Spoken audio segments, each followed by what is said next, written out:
Welcome to Middle-earth. Today, we will take a look at the scene that takes place at Weathertop in the Lone Lands and compare how the scenes are dealt with in the book, the movie, and the game Lord of the Rings Online. During our discussions in class, we discovered that with the development of new forms of media, literature can now be interpreted and portrayed in many different ways.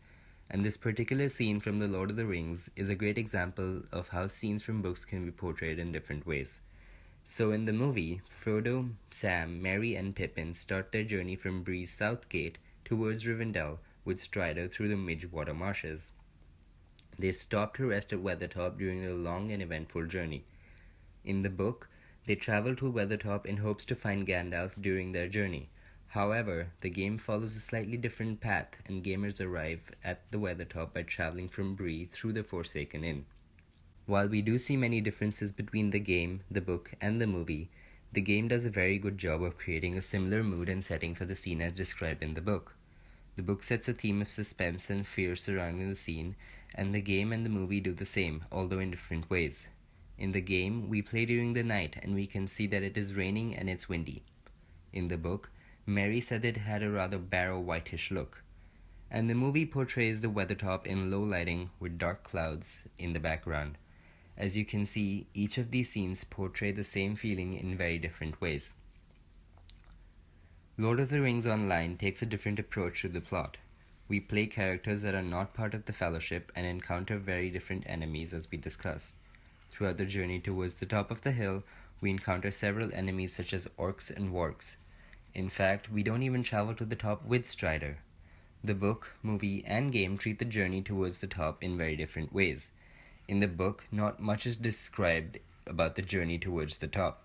The movie does not even cover the journey and skips to other scenes and returns later with Strider and the hobbits at the Weathertop, making us assume that they reached the top without any trouble.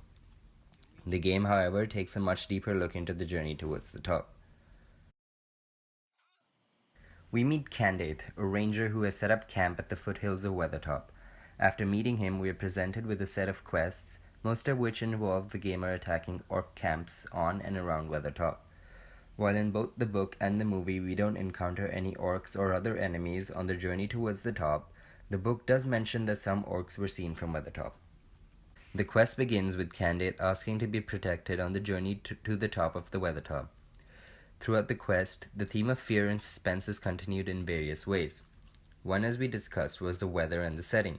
Another technique that the game implements is dialogue by both Candaith and our enemies who are planning to attack us. As you can see, Candaith tells us to be ready for anything, indicating that danger may lie ahead, and not knowing exactly what might come next helps greatly build suspense.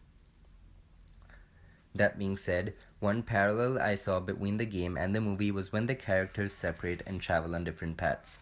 For example, in the movie, Strider leaves the hobbits with weapons and goes to explore their surroundings. The fact that Strider gives the hobbits weapons is a great indication that they will most likely face some danger, as we can see in this scene.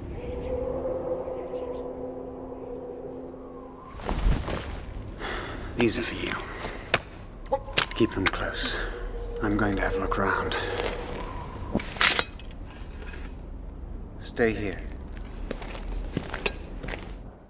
In the game, Candaith separates from the rest of us after giving us a set of instructions and telling us we cannot fail here, which isn't really reassuring. Both of these help to put a great emphasis on the theme of fear.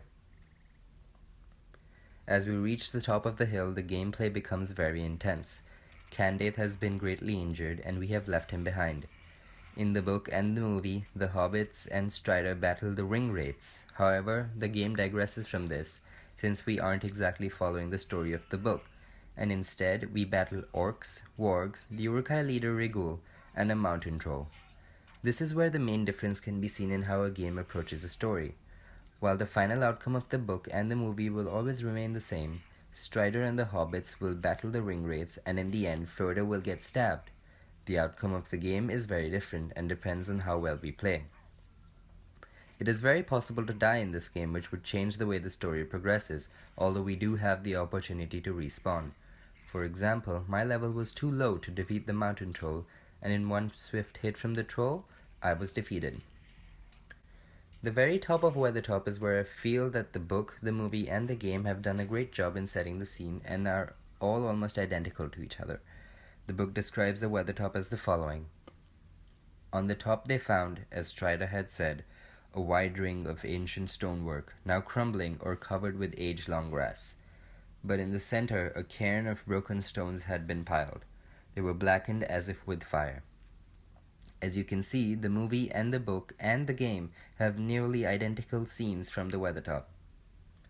In conclusion, while all three forms of media do a great job in helping the reader visualize the scene, I feel that the platform of the video game is the only one that helps the players create a true connection with what is happening, with the high-level graphics and sounds, and of course the fact that the player themselves is controlling a character. Players are really able to feel like they're a part of the events that are taking place and experience them firsthand.